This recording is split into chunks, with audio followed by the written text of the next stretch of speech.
Hello everyone. आज हम लोग देखेंगे फिजिक्स के सारे क्वेश्चन जो अब तक बीपीएससी में आए हुए हैं एक्सप्लेनेशन के साथ, जो कि आने वाले 69 बीपीएससी के लिए काफ़ी इम्पॉर्टेंट है। तो आते हैं आज के पहले क्वेश्चन पे। निम्न तत्वों में से किसमें न्यूट्रॉन नहीं होता है? और यहाँ पे मैं ऑप्शन नहीं पढ़ूंगा, सीधे आंसर बताते हुए चलूँगा। तो सबसे पहले कुछ इंपॉर्टेंट पॉइंट देख लेते हैं। देखो, एटम में क्या होता है, एक न्यूक्लियस होता है जिसमें आपका होता है न्यूट्रॉन और प्रोटॉन, और इसके बाहरी सेल में इलेक्ट्रॉन चक्कर लगाते हैं। और एक फार्मूला है, फार्मूला क्या होता है, एटॉमिक मास, और ये काफ़ी इम्पोर्टेंट है, एटॉमिक मास इक्वल टू होता है atomic number plus number of neutron. तो इसे आप लोग याद रख लो, एटॉमिक मास किसके बराबर होता है, atomic number plus number of neutron. और एटॉमिक नंबर किसके बराबर होता है, एटॉमिक नंबर जो होता है आपका बराबर होता है नंबर ऑफ प्रोटॉन के, या नंबर ऑफ इलेक्ट्रॉन के, या नंबर ऑफ इलेक्ट्रॉन के। लेकिन नंबर ऑफ इलेक्ट्रॉन के बराबर कब होगा, जब एटम न्यूट्रल हो। तो सबसे परफेक्ट आंसर होगा एटॉमिक नंबर किसके बराबर होता है, नंबर ऑफ प्रोटॉन के बराबर होता है। अब क्वेश्चन पे आते हैं। तो क्वेश्चन क्या बोल रहा है, किसमें न्यूट्रॉन नहीं होता है। ऑक्सीजन को लेते हैं, तो ऑक्सीजन का एटॉमिक नंबर क्या होता है, 8। ऑक्सीजन का एटॉमिक नंबर 8 होता है, और एटॉमिक मास कितना होता है, 16। अब फार्मूला यूज करो, क्या बताया था मैंने, atomic mass equal to atomic number plus number of neutron. तो एटॉमिक मास यहाँ कितना है, 16 है ना, एटॉमिक नंबर 8 है, plus number of neutron, N से डिनोट कर रहा हूँ मैं यहाँ पे। तो एन की वैल्यू कितनी हो जाएगी, नंबर ऑफ न्यूट्रॉन यहाँ पे 8 हो गया ना, 0 तो है नहीं, तो ये तो आंसर होगा नहीं। अब आते हैं नाइट्रोजन पे। देखो, नाइट्रोजन का क्या होता है, नाइट्रोजन का एटॉमिक मास होता है 14, एटॉमिक नंबर 7। तो नंबर ऑफ न्यूट्रॉन क्या होगा, एटॉमिक मास में से क्या घटा दो, एटॉमिक नंबर घटा दो, मतलब 14 माइनस 7। तो यहाँ पे नंबर ऑफ न्यूट्रॉन कितना हो गया, 7 हो गया। हाइड्रोजन पे आते हैं, ठीक है, हाइड्रोजन पे आते हैं। तो हाइड्रोजन में क्या होता है, 1H1, एटॉमिक मास भी 1 होता है, एटॉमिक नंबर भी 1 होता है। तो यहाँ पे आपका नंबर ऑफ न्यूट्रॉन कितना हो जाएगा, नंबर ऑफ न्यूट्रॉन हो जाएगा 1 - 1 0। तो सही आंसर यहाँ पे क्या हो जाएगा, ऑप्शन सी आपका यहाँ पे सही आंसर हो जाएगा, हाइड्रोजन। इसके अलावा कुछ और इंपॉर्टेंट पॉइंट देख लेते हैं। एक होता है आपका आइसोटोप। अच्छा, आइसोटोप्स क्या होते हैं, जिनका एटॉमिक नंबर सेम हो और एटॉमिक मास अलग अलग हो, वो क्या होता है, वो होता है आपका समस्थानिक, इंग्लिश में बोलते हैं आइसोटोप। जैसे ऑक्सीजन के 3 आइसोटोप होते हैं, O16, O17 और O18, ठीक है, O16, O17, O18। यहाँ पे आप देख रहे हो ना, एटॉमिक नंबर जो है ना सेम है, ठीक है, सबका एटॉमिक नंबर तो सेम है और एटॉमिक मास अलग अलग है। तो इसे क्या बोलते हैं, आइसोटोप बोलते हैं, समस्थानिक बोलते हैं। और हाइड्रोजन के भी 3 आइसोटोप होते हैं, 3 समस्थानिक होते हैं, 1H1, 1H2, 1H3। इसे क्या बोलते हैं, ट्राइटियम बोलते हैं, 1H3 ट्राइटियम बोलते हैं। इसको बोलते हैं ड्यूटेरियम बोलते हैं। ये आपका हाइड्रोजन हो गया। तो अगर आपसे एग्जाम में पूछते कि ट्राइटियम में नंबर ऑफ न्यूट्रॉन कितना होगा, तो ट्राइटियम क्या होता है, 1H3, 1 एटॉमिक नंबर, 3 क्या हुआ, एटॉमिक मास हुआ। तो इसमें नंबर ऑफ न्यूट्रॉन कितना हो जाएगा, तो 3 - 1 2 हो जाएगा। ड्यूटेरियम में कितना हो जाएगा, 2 - 1 1 हो जाएगा। तो इन सब पॉइंट को आपको याद रखना है। और एक होता है ये तो आइसोटोप था आपका, एक होता है आइसोबार। आइसोबार में क्या होता है कि एटॉमिक मास सेम होगा। आइसोबार में क्या होता है, एटॉमिक मास आपका सेम होगा, एटॉमिक मास आपका सेम होगा, और एटॉमिक नंबर जो होगा ना, एटॉमिक नंबर परमाणु संख्या, वो आपका क्या होगा, डिफरेंट होगा, अलग अलग होगा। तो ये फ़र्क होता है आइसोटोप और आइसोबार में। अगले क्वेश्चन पे आते हैं। एंगस्ट्रॉम किसकी इकाई है। तो एंगस्ट्रॉम किसकी इकाई होती है, तरंग दैर्घ्य की। एंगस्ट्रॉम किसकी इकाई होती है, तरंग दैर्घ्य की। अच्छा, वेवलेंथ क्या होता है, मान लो कोई वेव है, ऐसे ऐसे चल रहा है, ठीक है, तो इसे क्या बोलते हैं, क्रेस्ट बोलते हैं, और इसको बोलते हैं नीचे वाले पार्ट को ट्रफ। तो इन दोनों के बीच का जो डिस्टेंस होता है ना, इन दोनों के बीच का जो डिस्टेंस होता है, ये आपका क्या होता है, वेवलेंथ के बराबर होता है, लैम्डा से डिनोट करते हैं। एंगस्ट्रॉम किसकी इकाई होती है, वेवलेंथ की, तरंग दैर्घ्य की। और एक एंगस्ट्रॉम में एक एंगस्ट्रॉम में कितना मीटर होता है, अगर आप एग्जाम में पूछ सकता है तो 1 एंगस्ट्रॉम बराबर होता है 10⁻⁻10 मीटर। तो ये आपको याद रखना है, ठीक है। 1 एंगस्ट्रॉम बराबर 10⁻⁻10 मीटर। अगले क्वेश्चन पे आते हैं, प्रकाश वर्ष किसकी इकाई है? तो प्रकाश वर्ष दूरी डिस्टेंस की इकाई है। ऑप्शन सी आपका यहाँ पे सही आंसर होगा। और एक प्रकाश वर्ष में 1 लाइट ईयर जो होता है, 1 लाइट ईयर लिख दे रहा हूँ मैं यहाँ पे, इक्वल टू होता है 9.46 इंटू 10⁻15 मीटर, ठीक है। तो इस पॉइंट को याद रखना है, एग्जाम में पूछता है यहाँ से। अगले क्वेश्चन पे आते हैं, फ्रीक्वेंसी को मापा जाता है, ठीक है। आवृत्ति इंग्लिश में क्या बोलते हैं? फ्रीक्वेंसी। तो फ्रीक्वेंसी को मेजर करते हैं किस में? हर्ज में। ये क्या हो रहा है? फ्रीक्वेंसी को, एक मिनट, फ्रीक्वेंसी को हर्ज में मेजर करते हैं। अगले क्वेश्चन पे आते हैं, यहाँ पे सही आंसर क्या हो जाएगा? ऑप्शन ए, ठीक है। फ्रीक्वेंसी का ऐसा ही जो मात्रक होता है क्या होता है? हर्ज होता है। अगले क्वेश्चन पे आते हैं,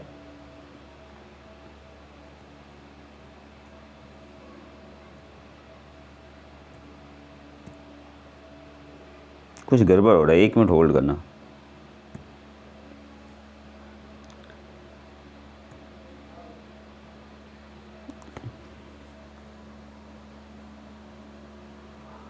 एक मिनट कहाँ था। हाँ, ये तो आपका हो गया। फ्रीक्वेंसी को किस में मेजर करते हैं? हर्ज में मेजर करते हैं। अगले क्वेश्चन पे आते हैं, थोड़ा टेक्निकल फॉल्ट आ गया था। क्वेश्चन क्या है? इलेक्ट्रोमैग्नेटिक वेव के बारे में दिया हुआ है, जो स्पेक्ट्रम होता है ना, इलेक्ट्रोमैग्नेटिक स्पेक्ट्रम। तो वहाँ से देख लेते हैं। अब देखो,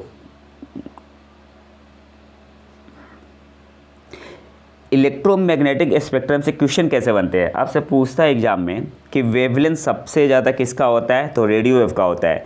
फिर रेडियो वेव के बाद होता है आपका माइक्रोवेव का। फिर घटते जाता है, ऊपर से नीचे आएंगे ना तो ये आपका डिक्रीज करते जाएगा। फिर आपका इंफ्रारेड का, इंफ्रारेड के बाद लाइट वेव का, लाइट वेव के बाद होता है अल्ट्रावायलेट वेव का। फिर अल्ट्रावायलेट से कम होता है एक्सरे का, और सबसे कम जो वेवलेंथ होता है किसका होता है? गामा रे का। तो याद क्या रखना है?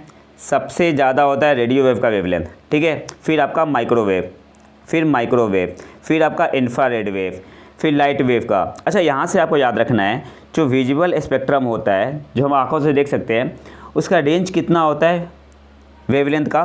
तो 700 नैनोमीटर से 400 नैनोमीटर तक याद रखना है। या ऐसे ही बोल सकते हैं 3800 एंगस्ट्रॉम से 7600 एंगस्ट्रॉम के बीच में, ठीक है।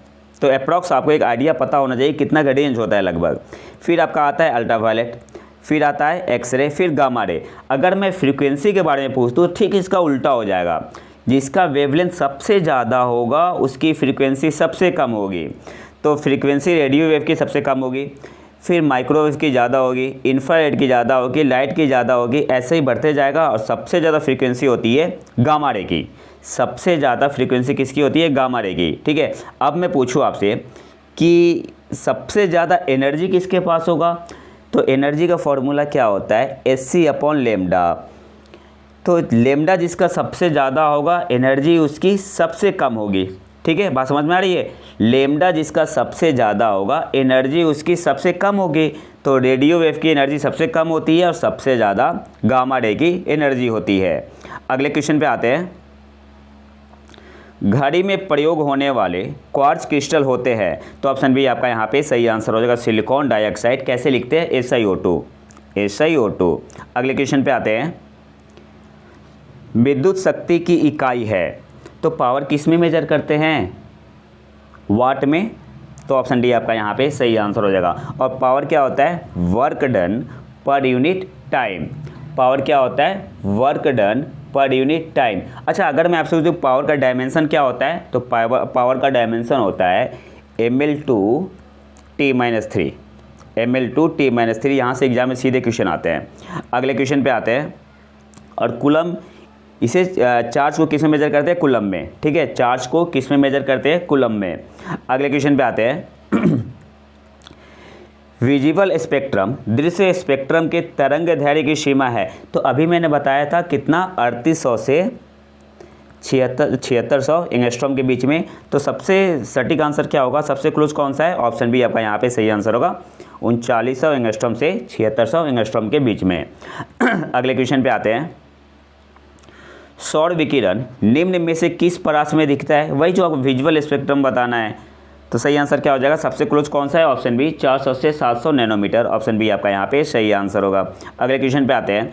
आर्द्रता किस उपकरण से नापी जाती है, तो ऑप्शन बी आपका यहाँ पे सही आंसर होगा, हाइग्रोमीटर से। अगले क्वेश्चन पे आते हैं। दाब की इकाई क्या है, तो प्रेशर का यूनिट क्या होता है। देखो प्रेशर का जो एसआई यूनिट होता है वो क्या होता है, पास्कल। प्रेशर का जो एसआई यूनिट होता है वो आपका क्या होता है, पास्कल।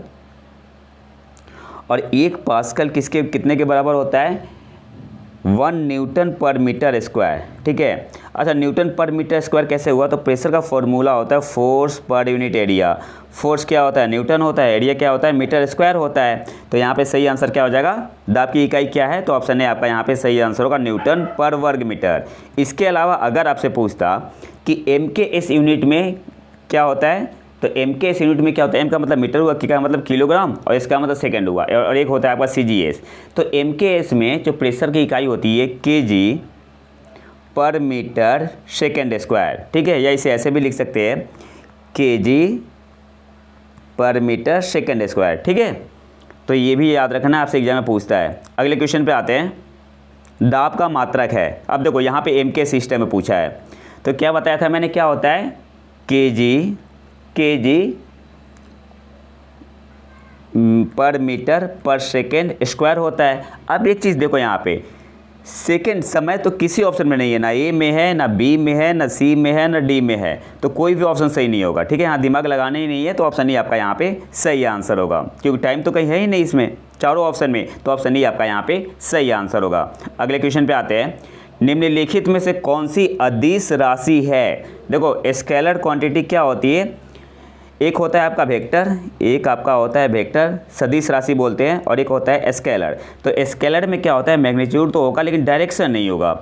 तो फोर्स में तो होता है, डायरेक्शन भी होता है, और आपका क्या बोलते हैं, मैग्नीट्यूड भी होता है, वेलोसिटी भी क्या है, एक वेक्टर क्वांटिटी है, सदिश राशि है। एक्सेलरेशन भी क्या है, एक वेक्टर क्वांटिटी है, लेकिन प्रेशर क्या है, एक स्केलर क्वांटिटी है। तो ऑप्शन बी आपका यहाँ पे सही आंसर होगा, क्या हो जाएगा, ऑप्शन बी। ठीक है, हालांकि इसमें बहुत सारे केस है, उतना डिटेल में जाना नहीं है आपको, बस याद रखो आप कि प्रेशर क्या है, एक स्केलर क्वांटिटी है। अगले क्वेश्चन पे आते हैं। निम्नलिखित में से किस राशि का मात्रक नहीं है। पूछ क्या रहा है कि जो गिवन ऑप्शन है, मैंने जो गिवन ऑप्शन है इसमें से किसका यूनिट नहीं है। तो प्रतिबल का भी होता है, फोर्स का भी यूनिट होता है, प्रेशर का भी यूनिट होता है, विकृति डिफॉर्मेशन होता है, इसका कोई डायमेंशन नहीं होता। देखो विकृति क्या होता है, मान लो कोई ऑब्जेक्ट है, ठीक है, आपने इसके डायमेंशन में कुछ चेंज कर दिया, ठीक है, आपने इसे कुछ चेंज कर दिया, किसी फोर्स बाहरी फोर्स लगा के इसे आपने चेंज किया, तो किसी वस्तु के डायमेंशन में जो चेंज आता है और उस वस्तु का जो रियल है ना, जो रियल डायमेंशन है, इन दोनों का रेशियो क्या कहलाता है, विकृति डिफॉर्मेशन कहलाता है। तो यूनिट तो ऊपर नीचे सेम ही होगी, इसलिए इसका कोई मात्रक नहीं होता है। तो ऑप्शन सी आपका यहाँ पे सही आंसर होगा। अगले क्वेश्चन पे आते हैं। सही कथन चुनिए।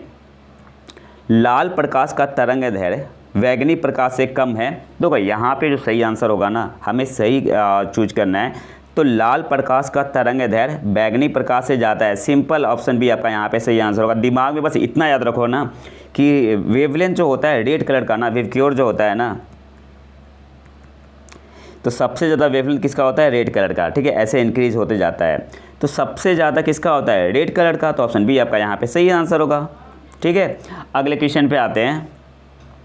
एक परमाणु के केंद्र का धनावेशित हिस्सा क्या कहलाता है। तो उसे न्यूक्लियस बोलते हैं, जिसमें आपका न्यूट्रॉन होता है, प्रोटॉन होता है। तो प्रोटॉन पे तो पॉजिटिव चार्ज होता है, न्यूट्रॉन में कोई चार्ज नहीं होता। तो ऑप्शन डी आपका यहाँ पे सही आंसर हो जाएगा, न्यूक्लियस। ठीक है, ऑप्शन डी आपका यहाँ पे सही आंसर होगा। अगले क्वेश्चन पे आते हैं। एक ठोस के सीधे गैस में परिवर्तन को क्या कहते हैं। मान लो कोई सॉलिड है यहाँ पे, और सॉलिड से ये सीधे क्या बन गया, गैस बन गया। तो इसको बोलते हैं सब्लिमेशन। सब्लिमेशन बोलते हैं, हिंदी में बोलते हैं ऊर्ध्वपातन। तो ऑप्शन ए आपका यहाँ पे सही आंसर होगा। अच्छा, यहाँ से कुछ और इंपॉर्टेंट पॉइंट देख लेते हैं। हालांकि मैंने बताया हुआ है पिछले वीडियो में साइंस के, अगर कोई भी सॉलिड से लिक्विड में चेंज हो रहा है या लिक्विड से गैस में चेंज हो रहा है, तो यहाँ पे हीट क्या होता है, एब्जॉर्ब होता है। ठीक है, हीट क्या होगा, एब्जॉर्ब होगा। अब यहाँ पे जैसे सब्लिमेशन हो रहा है, सॉलिड से गैस में चेंज हो रहा है, तो यहाँ पे हीट एब्जॉर्ब हो रहा है, रिलीज हो रहा है, तो हीट क्या हो रहा है, यहाँ पे हीट एब्जॉर्ब हो रहा है। देखो सॉलिड से लिक्विड में जाएगा, लिक्विड से गैस में जाएगा, तो क्या होगा, हीट एब्जॉर्ब होगा। ठीक इसका उल्टा, जैसे गैस से लिक्विड में चेंज हुआ या लिक्विड से सॉलिड में या गैस से सीधे सॉलिड में चेंज हुआ, तो इस केस में क्या होता है, हीट आपका रिलीज होता है। लेकिन जब हम लोग सॉलिड से लिक्विड, लिक्विड से गैस जाएंगे, तो हीट आपका क्या होगा, एब्जॉर्ब होगा। ठीक है, हीट क्या होगा, एब्जॉर्ब होगा। और अगर इसके उल्टा चलेंगे, गैस से लिक्विड और लिक्विड से गैस या गैस से सॉलिड, तो हीट क्या होगा, रिलीज होगा। तो इस पॉइंट को आपको याद रखना है। तो यहाँ पे सही आंसर क्या होगा, ऑप्शन ए आपका यहाँ पे सही आंसर होगा। अगले क्वेश्चन पे आते हैं, कॉस्मिक किरणें क्या है, तो सही आंसर क्या होगा, आवेशित कण है। ऑप्शन ए आपका यहाँ पे सही आंसर होगा। ये जो होता है ना, ये इलेक्ट्रोमैग्नेटिक स्पेक्ट्रम का भाग नहीं है, जो कॉस्मिक रे है, याद रखना है आपको। तो ऑप्शन ए आपका यहाँ पे सही आंसर होगा। अगले क्वेश्चन पे आते हैं, 2G स्पेक्ट्रम में अक्षर G किस शब्द के लिए प्रयुक्त है, तो G का मतलब होता है सेकंड जनरेशन। ऑप्शन सी आपका यहाँ पे सही आंसर होगा। ठीक है, अगले क्वेश्चन पे आते हैं, रडार का आविष्कारक कौन था, तो सही आंसर क्या होगा, रॉबर्ट वाटसन। ऑप्शन ए आपका यहाँ पे सही आंसर होगा। अगले क्वेश्चन पे आते हैं, अच्छा रडार का मतलब क्या होता है, radio detection and ranging. Question क्या आपका, गॉड पार्टिकल क्या है, तो हिग्स बोसोन है। ऑप्शन बी आपका यहाँ पे सही आंसर होगा। ठीक है, एक फंडामेंटल पार्टिकल होता है, तो ऑप्शन बी आपका यहाँ पे सही आंसर होगा। अगले क्वेश्चन पे आते हैं, सर सीवी रमन को भौतिकी का नोबेल पुरस्कार प्राप्त हुआ था, कब मिला था इन्हें, तो इन्हें मिला था 1930 में। ठीक है, फिजिक्स के लिए मिला था। तो ऑप्शन बी आपका यहाँ पे सही आंसर हो जाएगा 1930। बाकी यहाँ डिटेल है जिन जिन को मिला हुआ है आपका क्या बोलते हैं, नोबेल पुरस्कार, तो आप इसका स्क्रीनशॉट ले सकते हो। अगले क्वेश्चन पे आते हैं, टेलीस्कोप की खोज किस वैज्ञानिक ने की थी, तो सही आंसर क्या होगा, गैलीलियो। ऑप्शन डी आपका यहाँ पे सही आंसर होगा। अगले क्वेश्चन पे आते हैं, सदी के शुरुआत में हवाई जहाज़ का आविष्कार किसने किया था, तो ऑप्शन ए आपका यहाँ पे सही आंसर होगा, राइट ब्रदर्स ने। ठीक है, सिंपल क्वेश्चन है। तो क्या, 1 माइक्रोन किसके बराबर होता है, तो 1 माइक्रोन बराबर होता है 10⁻³ mm के बराबर होता है, या इसे ऐसे भी लिख सकते हैं 1/1000 mm। तो ऑप्शन सी आपका यहाँ पे सही आंसर होगा। अगले क्वेश्चन पे आते हैं, क्वेश्चन क्या है, 40 डिग्री सेल्सियस का मान फ़ारेनहाइट स्केल में कितना होगा, तो एक फॉर्मूला याद रख लो, फ़ारेनहाइट में निकालना है F=9/5C + 32। ठीक है, इस फॉर्मूला को याद रख लो, F=9/5C + 32। बस यहाँ C की वैल्यू पुट कर दो, 40 पुट करोगे तो आंसर कितना आएगा, 104 आएगा। तो सही आंसर क्या हो जाएगा, 104 डिग्री फ़ारेनहाइट। अगले क्वेश्चन पे आते हैं, क्रोमेटोग्राफी की तकनीक का प्रयोग होता है, तो एक मिश्रण से पदार्थों को अलग करने में। ऑप्शन डी आपका यहाँ पे सही आंसर होगा। अगले क्वेश्चन पे आते हैं, लोलक की कालावधि टाइम पीरियड कितना होता है, तो देखो टाइम पीरियड का फॉर्मूला होता है 2π√L/G। ज़्यादा डीप में नहीं जाएंगे हम लोग, सिंपल देख लो, G कांस्टेंट है, पाई कांस्टेंट है, 2 कांस्टेंट है। तो जो टाइम पीरियड किस पे डिपेंड कर रहा है, लेंथ पे डिपेंड करता है। तो सही आंसर क्या हो जाएगा, लंबाई के ऊपर निर्भर करती है। ऑप्शन बी आपका यहाँ पे सही आंसर हो जाएगा। अगले क्वेश्चन पे आते हैं,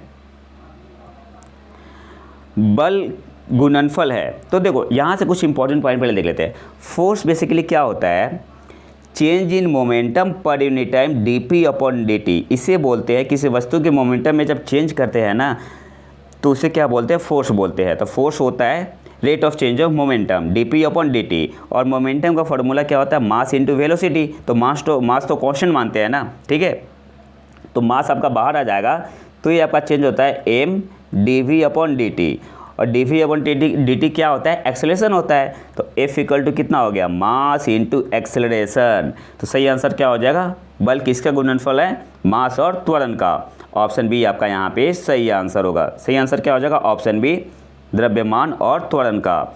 अगले क्वेश्चन पे आते हैं, त्वरण ज्ञात करने का सही सूत्र कौन सा है, तो सिंपल है, V = U + AT फॉर्मूला होता है ना। तो यहाँ से A की वैल्यू कितनी हो जाएगी, V - U/T।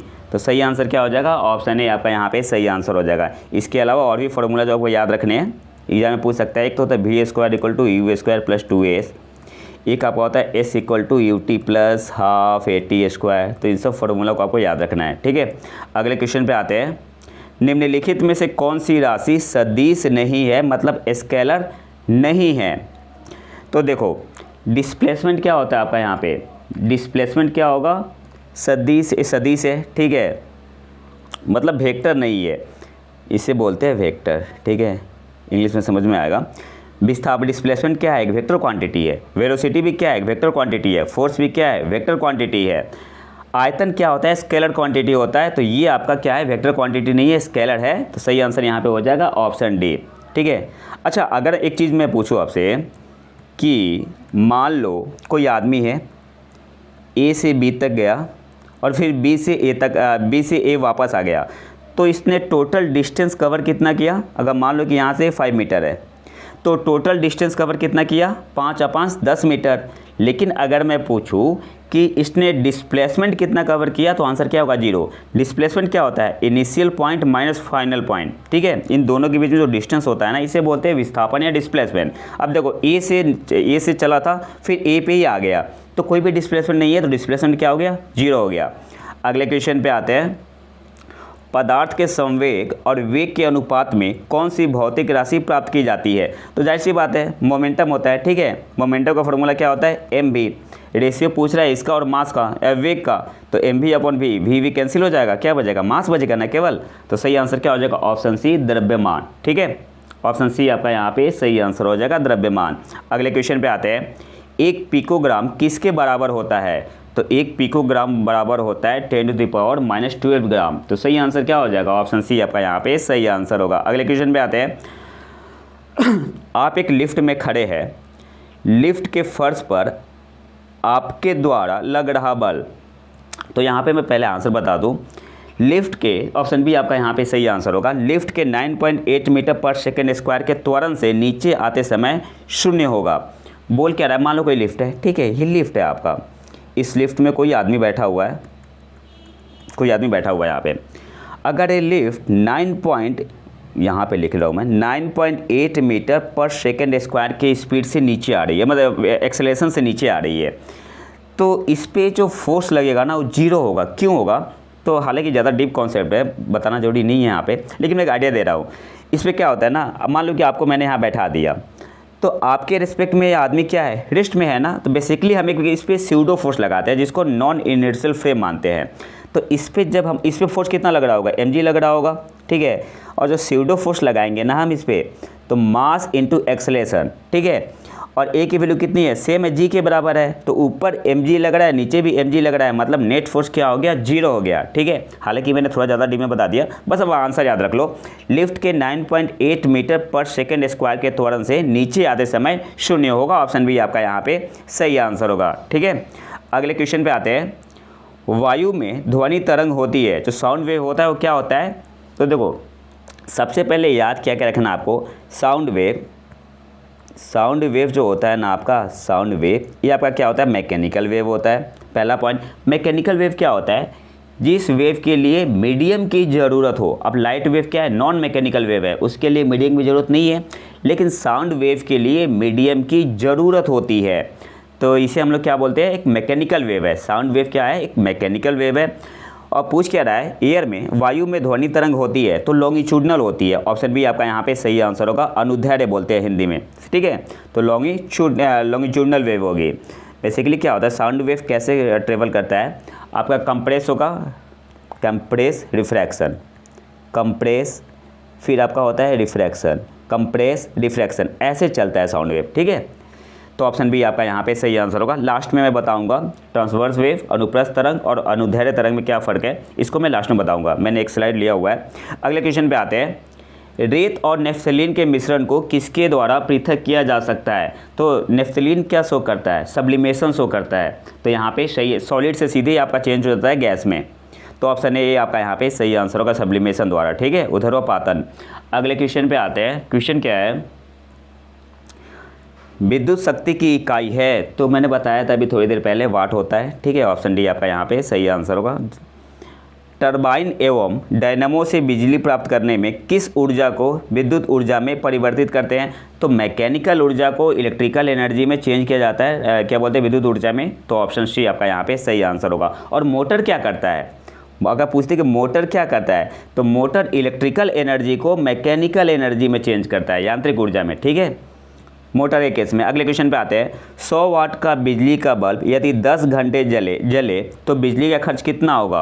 अब देखो एक चीज़ याद रख लो, 1 यूनिट बराबर होता है 1 किलोवाट आवर। अब देखो इसको कैसे निकालते हैं, यूनिट कैसे निकालते हैं, पावर में टाइम से गुना कर दो। पावर क्या होता है, work done per unit time, यही आपका एनर्जी होता है ना। तो एनर्जी पूछ रहा है तो पावर को मल्टीप्लाई करते हैं टाइम से, तो हमारा क्या होता है, बिजली का खर्च निकलता है, यूनिट निकलता है बेसिकली एनर्जी।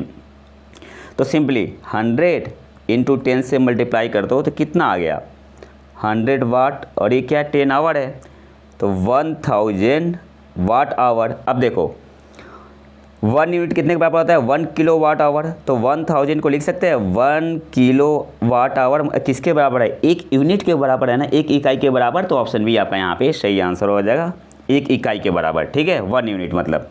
अगले क्वेश्चन पे आते हैं, 2 समानांतर प्रतिरोध वाले सर्किट का कुल प्रतिरोध 1.403 किलो ओम है। यदि एक प्रतिरोधक का मान 2 किलो ओम है तो दूसरे प्रतिरोधक का मान क्या होगा। देखो इस टाइप के क्वेश्चन को सॉल्व करेंगे, ये तो बेसिक तरीका होता है।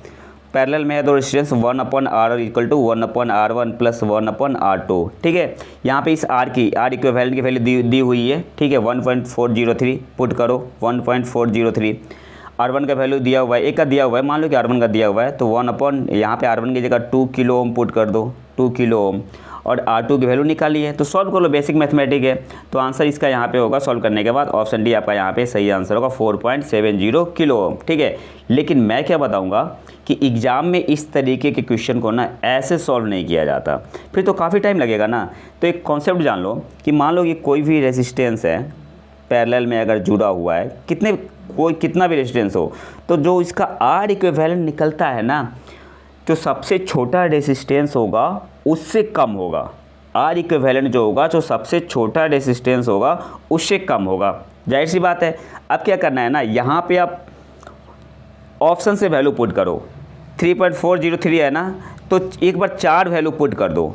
अगर 4 वैल्यू पुट करके इसे 2 ही रखो, दूसरे वाले को 4 रखो, अब देखो कितनी वैल्यू आ रही है, तो इससे थोड़ा सा ज़्यादा आएगा, तो फिर मतलब कि 4 से थोड़ा सा ज़्यादा होगा, फिर उतना कम होगा। तो इसके लिए बेस्ट वे क्या होता है ना, ऐसे वैल्यू पुट करके थोड़ा सा, अच्छा इसको मैं किसी और वीडियो में समझाऊंगा कैसे सॉल्व करते हैं। सबसे बेसिक मेथड क्या होता है, एक बार 3 पुट करो, एक बार 4 पुट करो, आपको आंसर खुद ही मिल जाएगा कितना रखना है। बस आपको एक कॉन्सेप्ट याद रखना है कि जो R इक्विवेलेंट होता है ना, तो जो सबसे छोटा रेजिस्टेंस होता है उससे इक्विवेलेंट की वैल्यू छोटी होती है।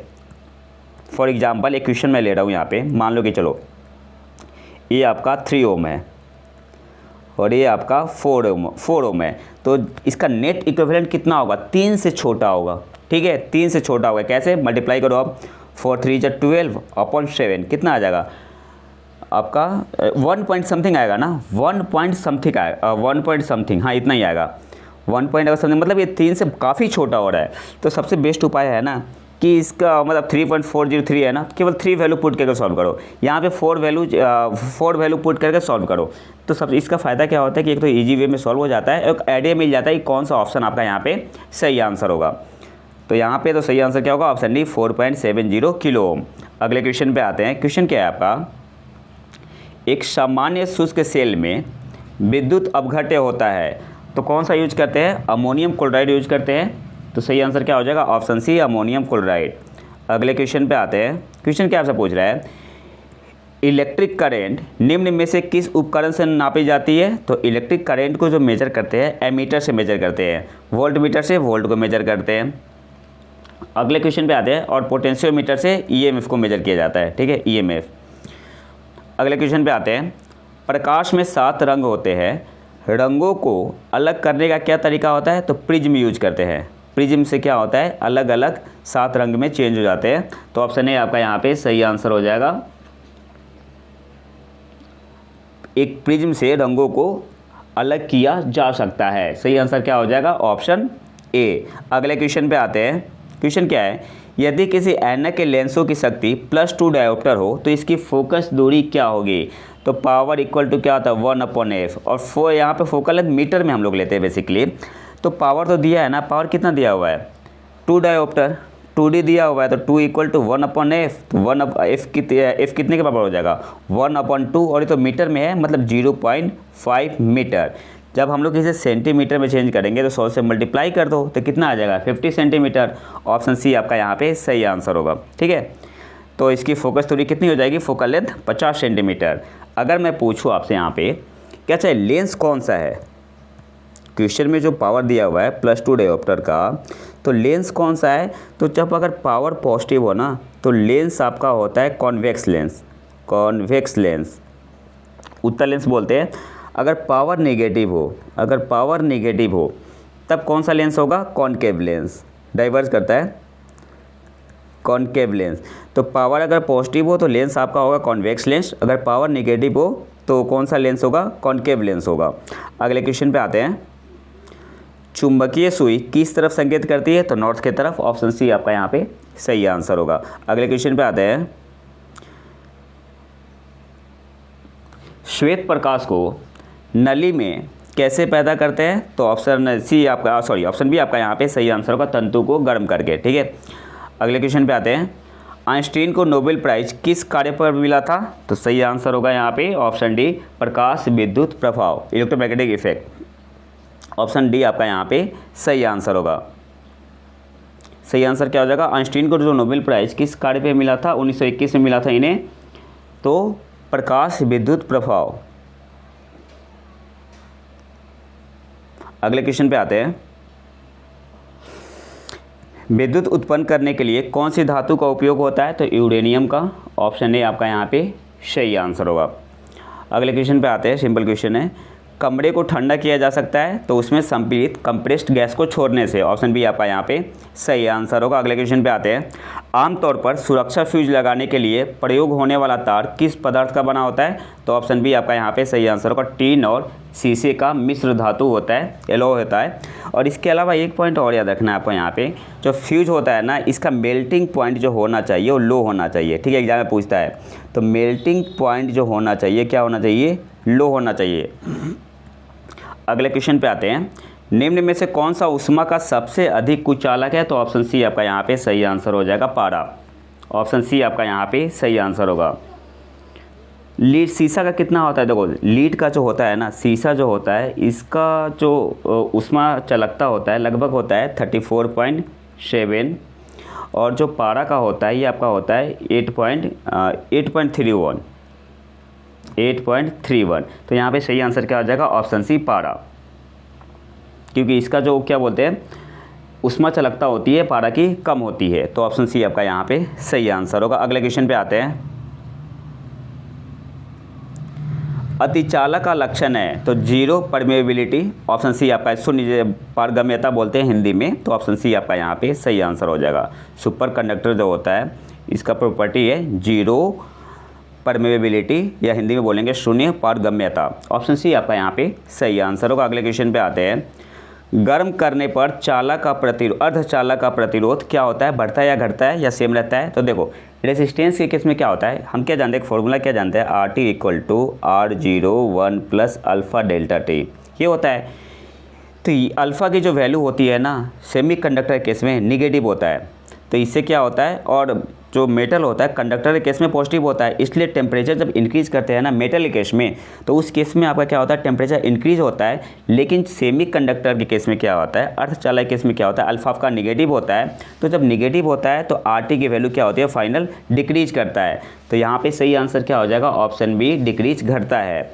गर्म करने पर सेमीकंडक्टर का प्रतिरोध जो होगा वो आपका क्या होगा, डिक्रीज होगा। ठीक है, इसको एक और मेथड से समझते हैं। ठीक है, एक आपका होता है सेमीकंडक्टर केस में क्या होता है, एक वैलेंस बैंड होता है। ठीक है, मान लो कि यहाँ पे वैलेंस बैंड है, एक होता है कंडक्शन बैंड, कंडक्शन बैंड, और इसके बीच के गैप को क्या बोलते हैं, बैंड गैप बोलते हैं, और भी कई नाम से जानते हैं, तो बैंड गैप बोलते हैं। तो सेमीकंडक्टर केस में क्या होता है कि जब हम लोग हीट करेंगे तो जो वैलेंस बैंड में इलेक्ट्रॉन होता है ना, इसे थर्मल एनर्जी मिलता है, और ये जंप करके किस में चला जाता है, कंडक्शन बैंड में। ठीक है, ये जब हीट करेंगे तो इसे थर्मल एनर्जी मिलेगा, तो इलेक्ट्रॉन क्या होता है, कोवैलेंट बॉन्ड टूटने लगता है, और यहाँ से एनर्जी के इलेक्ट्रॉन किस में चला जाता है, कंडक्शन बैंड में, जिससे कंडक्शन बढ़ जाता है। मतलब क्या हुआ कि रेजिस्टेंस की वैल्यू क्या होगी, डिक्रीज होगी। और बैंड गैप सेमीकंडक्टर के केस में बैंड गैप की वैल्यू कितनी होती है, तो लेस देन लेस देन या इक्वल देन 3.2 इलेक्ट्रॉन वोल्ट। ठीक है, यहाँ से एग्जाम में क्वेश्चन आता है कि सेमी कंडक्टर में बैंड गैप कितना होता है। बैंड गैप क्या होता है, बैलेंस बैंड और कंडक्शन बैंड के बीच का जो गैप होता है ना, तो उसे हम लोग बोलते हैं बैंड गैप। और इसकी कितनी वैल्यू होती है, 3.2 इलेक्ट्रॉन वोल्ट। इसका मतलब क्या हुआ कि इस इलेक्ट्रॉन को इतनी एनर्जी देनी पड़ेगी, कितनी एनर्जी देनी पड़ेगी कि वैलेंस बैंड में चला जाए, तो 3.2 इलेक्ट्रॉन वोल्ट। तो ये तो आपका होता है क्या बोलते हैं सेमी कंडक्टर के केस में। क्या बोलते हैं कंडक्टर के केस में क्या होता है, जीरो होता है, वैलेंस बैंड और कंडक्शन बैंड साथ होते हैं। ठीक है, कोई गैप नहीं होता। तो इस केस में Eg की वैल्यू जो होती है जीरो होती है। और जब हम लोग इंसुलेटर की बात करेंगे तो गैप ज़्यादा हो जाता है, जो बैंड गैप होता है ज़्यादा होता है। कितना होता है, ग्रेटर देन 3.2 इलेक्ट्रॉन वोल्ट। तो इंपॉर्टेंट पॉइंट है, जहाँ से एग्जाम में क्वेश्चन पूछ सकते हैं। अगले क्वेश्चन पे आते हैं। ठंडक के दिनों में लोहे के गुटकों और लकड़ी के गुटकों को प्रातःकाल छुए तो लोहे का गुटका ठंडा लगता है। इसका रीज़न क्या होता है, तो लकड़ी की तुलना में लोहा ऊष्मा का अच्छा चालक है। ऑप्शन बी आपका यहाँ पे सही आंसर होगा। सिंपल सा क्वेश्चन है। अगले क्वेश्चन पे आते हैं।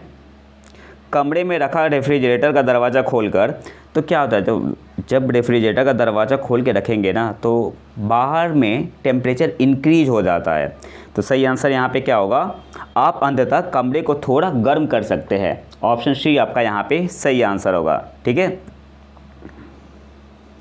दो उत्तरोत्तर श्रृंग अथवा दो उत्तरोत्तर गर्त के बीच की दूरी को क्या कहते हैं। अभी मैंने बताया था, जो वेव ऐसे अगर चल रहा है तो इन दोनों के बीच के डिस्टेंस को कहते हैं, क्या बोलते हैं, वेवलेंथ, तरंग दैर्घ्य। ऑप्शन बी आपका यहाँ पे सही आंसर होगा, तरंग दैर्घ्य बोलते हैं। अगले क्वेश्चन पे आते हैं। जब प्रकाश एक माध्यम से दूसरे माध्यम में जाता है तो निम्न में से कौन सी चीज़ नहीं बदलती है। तो देखो, मान लो कोई मीडियम है, एक होता है आपका रिफ्रैक्टिव इंडेक्स। तो मीडियम एयर है, एयर का रिफ्रैक्टिव इंडेक्स 1 होता है। और यहाँ पे कोई डेंस मीडियम है, कुछ रिफ्रैक्टिव इंडेक्स होगा, मान लो कि 3, मान लो कि रिफ्रैक्टिव इंडेक्स कितना है, सेकेंड मीडियम का 3 है। तो जब भी रे जाएगा ना तो वेलोसिटी भी चेंज होगा, आपका क्या बोलते हैं, वेवलेंथ भी चेंज होता है, क्या रिफ्रैक्टिव इंडेक्स भी चेंज हो जाता है, फ्रीक्वेंसी चेंज नहीं होता। तो यहाँ पे सही आंसर क्या हो जाएगा, ऑप्शन सी। ऑप्शन सी आवृत्ति। अगले क्वेश्चन पे आते हैं। पढ़ने में काम आने वाले ग्लास लेंस किस प्रकार के लेंस से बनते हैं। तो जाहिर सी बात है, जो लेंस हम लोग यूज करते हैं पढ़ने के लिए, कन्वर्जिंग लेंस होगा। तो सही आंसर क्या हो जाएगा, ऑप्शन बी उत्तल लेंस होगा। ठीक है, ऑप्शन बी आपका यहाँ पे सही आंसर हो जाएगा, उत्तल लेंस। अगले क्वेश्चन पे आते हैं। ध्वनि का वायु में वेग अनुमानतः कितना होता है। तो जो वेलोसिटी ऑफ साउंड होता है एयर में कितना होता है, 333 मीटर पर सेकेंड। तो यहाँ पे अप्रॉक्स आंसर कितना सही होगा, ऑप्शन बी 330 मीटर पर सेकेंड। अगले क्वेश्चन पे आते हैं। प्रकाश विकिरणों की प्रकृति होती है, तो वेव ऑफ पार्टिकल दोनों होता है। तो ऑप्शन सी आपका यहाँ पे सही आंसर होगा। ऑप्शन सी आपका यहाँ पे सही आंसर होगा, वेव ऑफ पार्टिकल तरंग एवं कण दोनों के समान। अगले क्वेश्चन पे आते हैं। तो क्वेश्चन क्या है, आकाश नीला लगता है। तो जहाँ भी कलर का बात आ जाए ना तो वहाँ समझ लो कि स्कैटरिंग का केस है। जहाँ भी कलर की बात है तो समझ जाए कि वहाँ पे क्या है, स्कैटरिंग का केस है। तो ऑप्शन बी आपका यहाँ पे सही आंसर होगा। लघु तरंग दैर्घ्य तरंगों की अपेक्षा वायुमंडल द्वारा अधिक प्रकीर्ण होता है, क्योंकि देखो ब्लू का जो वेवलेंथ होता है ना नीले कलर का, वो कम होता है। और स्कैटरिंग जो होता है इन्वर्सली प्रोपोर्शनल टू λ⁴ होता है। तो जितना कम होगा वेवलेंथ उतना ज़्यादा स्कैटरिंग होगा, मतलब छितराव होगा।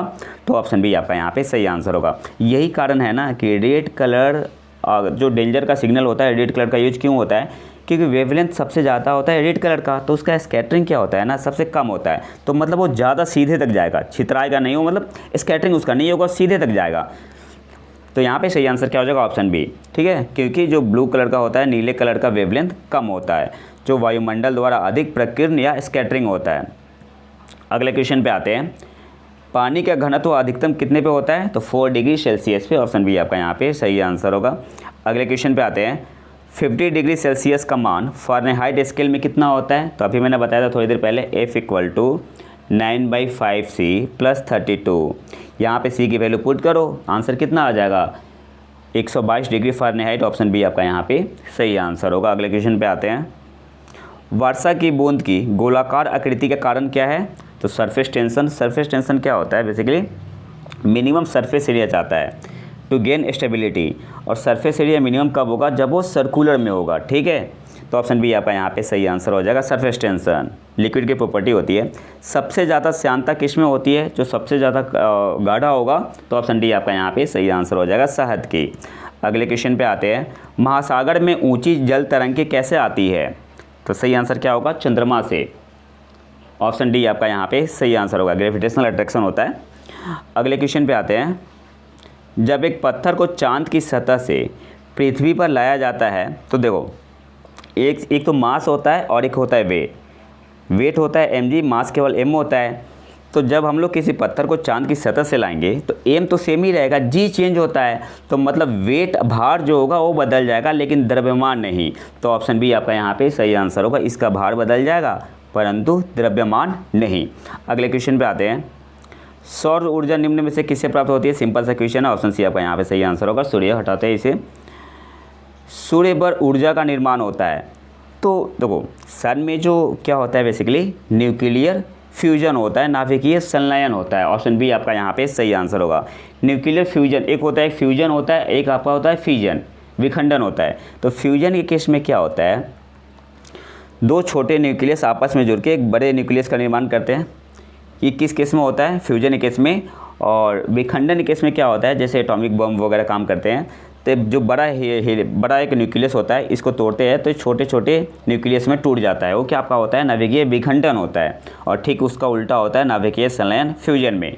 तो सूर्य पर ऊर्जा का निर्माण कैसे होता है, नाभिकीय संलयन, न्यूक्लियर फ्यूजन के द्वारा। ठीक है, ऑप्शन बी आपका यहाँ पे सही आंसर होगा। अगले क्वेश्चन पे आते हैं, प्रथम भारतीय उपग्रह आर्यभट्ट कब छोड़ा गया था, तो सही आंसर यहाँ पे क्या होगा, ऑप्शन बी 19 अप्रैल 1975 को। अगले क्वेश्चन पे आते हैं, वर्ष दीर्घतम होता है, तो किस पे होता है, प्लूटो पे। किस पे होता है, प्लूटो पर। ऑप्शन ए आपका यहाँ पे सही आंसर होगा। अच्छा, प्लूटो को ग्रह में नहीं लिया जाता है, आपको बताना है कमेंट बॉक्स में कि प्लूटो को कौन से साल में ग्रह के श्रेणी से बाहर किया गया था। अगले क्वेश्चन पे आते हैं, जो इलेक्ट्रोमैग्नेटिक वेव होता है, विद्युत चुंबकीय तरंगों का वेग होता है, तो प्रकाश के बराबर होता है 3 × 10⁸ मीटर पर सेकेंड। ऑप्शन ए आपका यहाँ पे सही आंसर होगा। अगले क्वेश्चन पे आते हैं, सूर्य के प्रकाश का धरती की सतह पर पहुँचने में लगने वाला समय कितना होता है, तो 8 मिनट 19 सेकेंड होता है। तो अप्रॉक्स अगर देखा जाए तो 8.5 मिनट। ठीक है, ऑप्शन सी आपका यहाँ पे सही आंसर होगा।